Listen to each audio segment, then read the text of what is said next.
You're tuning into Black and White Sports on YouTube. The no-holds-barred truth on sports. The main event starts now. All right, Black and White Sports supporters. Well, to be quite frank, I think we could refer to Skip Bayless, who, by the way, no longer has an actual television show. Undisputed is gone by the wayside, and, well, he was asked to leave before it was over anyway. But it seems that it's a good thing for all of us that Skip Bayless is no longer actually on TV giving takes. And I saw this, and this had to be one of the most cur-dog, cuckish things I've ever heard in all of my life. That Skip Bayless was afraid to praise one Caitlin Clark, who, of course, has actually taken over the WNBA and has actually brought in attendance and actual ratings and all this stuff. All the while, she has had to dodge hate and dodge literal physical blows on the basketball court from activist, angry activist black women. And for the most part, let's just keep it real, she's been the target of a lot of different things on a basketball court. Diamond DeShields speared her like she was Brian Urlacher. Ed Reed, that was just 10 days ago. Angel Reese gave her the clothesline from hell like it was Barry Windham in the NWA in the 80s.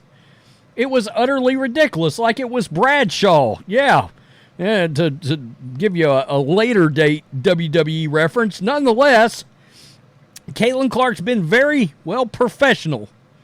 And she is, for the most part, she's held her tongue. She hasn't come out and said anything. And, well, she's taken a hell of a lot of shrapnel from the woke media. And I guess Skip Bayless is part of the woke media. And he's afraid to be labeled a red state white guy? What? Yeah, let's listen. This is the Skip Bayless Show. In case you're wondering where the hell is the Skip Bayless Show, it's on YouTube. So there's that. But he felt guilty praising one Caitlin Clark because he didn't want to be seen as a red state white guy. Man, you big fat hairy P word. Seriously. Let's listen to this. So here came this white girl from Iowa. And I started watching the WNBA much more closely than I ever had. And I started to think, deep down in my psyche, wait a second, she's really good. But I'll be the first to admit, I felt guilty saying so on TV or on social media. I did not want to look like this red state white guy cheering for this red state white girl. Our country feels split enough racially already. I didn't want to pour gasoline on that fire. Maybe I was wrong about this, but Caitlin Clark started to feel like, to me, some sort of new right-wing symbol. White woman dominating, getting dominated by black men and women for years and years. I could almost hear some people thinking, white power, baby. And please, I'm not saying Caitlin Clark is far right in her politics or beliefs. I have no idea what her politics or religion are because she has carefully and I say smartly avoided taking any rookie year stands because she's already such a lightning rod. I did not want to look like the white guy jumping for joy about the arrival of the great white hope, Larry Bird. Well, as you know, Larry Bird immediately in the NBA became the great white truth. No woman that I've seen has ever been able to jump shoot, wrist flick logo threes, Steph-like threes, like Caitlin Clark can. But for the first half of this basketball season, this WNBA season, I tried to flaunt my white-on-white objectivity. I said Angel Reese is the Rookie of the Year halfway through the season. But the other day, I must admit, it hit me like Katie Bell Henderson telling me that's enough. I told myself it's not racist for me to like Caitlin Clark's game and to say so publicly. For the Black Stars, this is about white people saying Caitlin is better because she's white. I get that. I appreciate that. But now I'm here to tell you in complete objectivity, obviously as a white guy, Caitlin Clark is becoming the best player in the entire WNBA, not because she's white, because she's that good. She's legit good. She's colorblind good. She's guilt-free good. She's apolitically good. She's real good.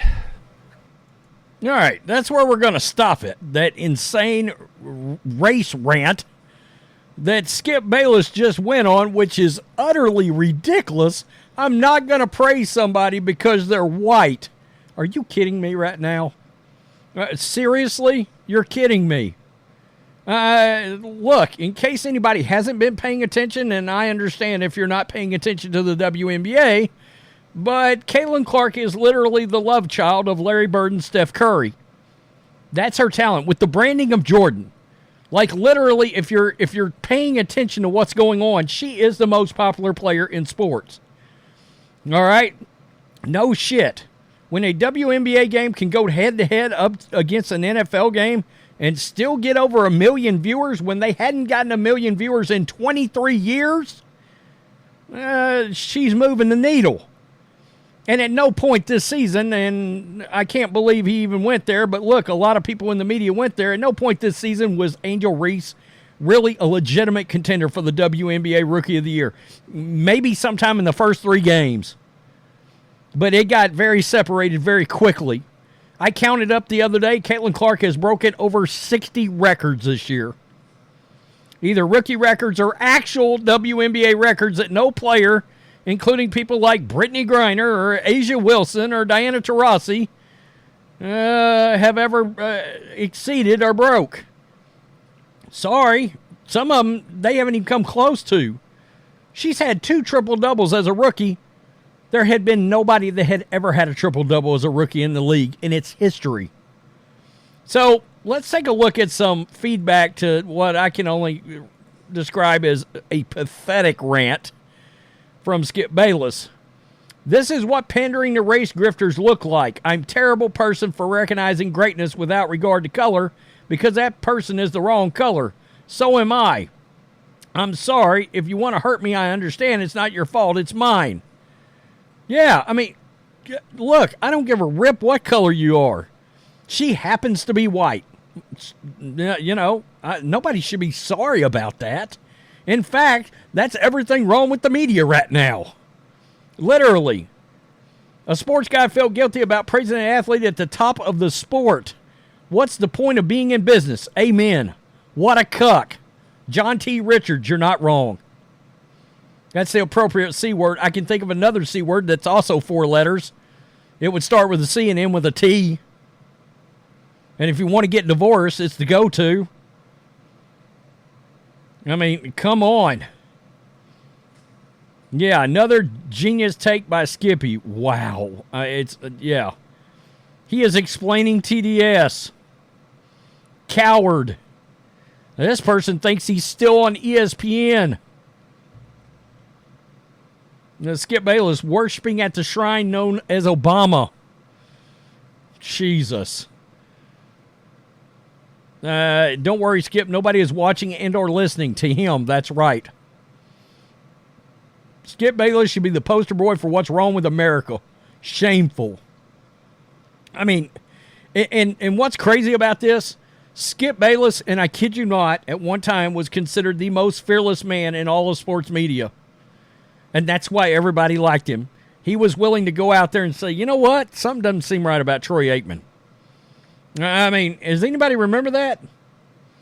He was willing to criticize all the people that the sports media wouldn't criticize, and he turned into exactly what he hated the most at one time. I mean, come on here. Seriously. He is truly a dirtbag. This guy says, who's Chip Bayless? What an ignorant, racist douche. Oh, there's that Harry P word I was talking about right there. It's absurd to me. It really is. It's crazy. That's embarrassing, but it also shows how much the media actually controls the narratives. Well, hell, they just control the debate. Yeah, this doesn't surprise me at all. Does it surprise me that it's a Skip? Yeah, a little bit. It does. It's disappointing. You know, Skip Bayless sort of invented the whole sports debate thing. Him and Woody Page on Cold Pizza 25 years ago. Now Skip's just a dinosaur. Going by way of the dodo bird. Tell me what you think. It's unbelievable. I mean, she's a great basketball player. You know, I mean, objectively, she's the second best player in all of the league right now as a rookie. she's in the MVP conversation. And that Rookie of the Year, shit, she moonwalked away with that thing. Tell me what you think. Peace. I'm out. Till next time. Thanks for watching the show. Be sure to like, comment, and subscribe. Be sure to tune in next time on Black and White Sports.